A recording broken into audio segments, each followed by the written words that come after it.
When you experience the heat of a fever or the swelling of an injury, you are seeing the immune system in action. The heat, pain, redness, and swelling are all symptoms of what is called inflammation. Inflammation is the body's response to infection, toxic exposure, or physical trauma. This response enables the body to repair damaged tissue or defend itself against pathogens. When the body detects a threat, such as tissue damage from an injury or a viral invader, it sends specialized cells to the site of the damage. To get to where they need to go, these cells release molecules called cytokines. Cytokines cause blood vessels to become slightly leaky, allowing immune cells to move from the bloodstream into affected tissue. The leakiness also pushes fluids from the blood into that tissue. This flow of fluid and cells is what causes the visible swelling and redness at the place of injury. While all of this is necessary for healing, it has a cost. The same response that destroys harmful bacteria also inevitably damages healthy tissue. In a healthy system, this collateral damage is temporary. Once the threat is neutralized, the immune system acts to restore the tissue to its original state.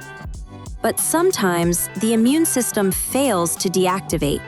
When that happens, the inflammation changes from a healing process to a destructive one.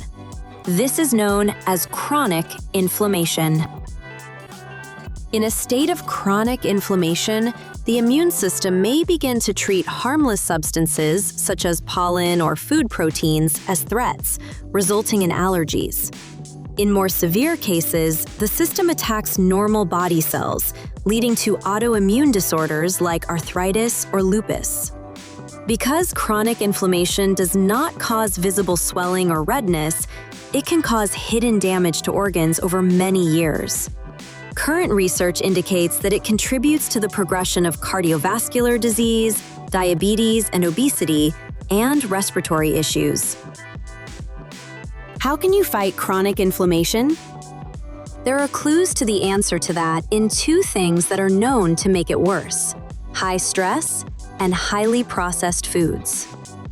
Stress can be reduced by moderate physical activity, such as yoga, qigong, tai chi, or even just walking, and also by enjoying the company of family and friends.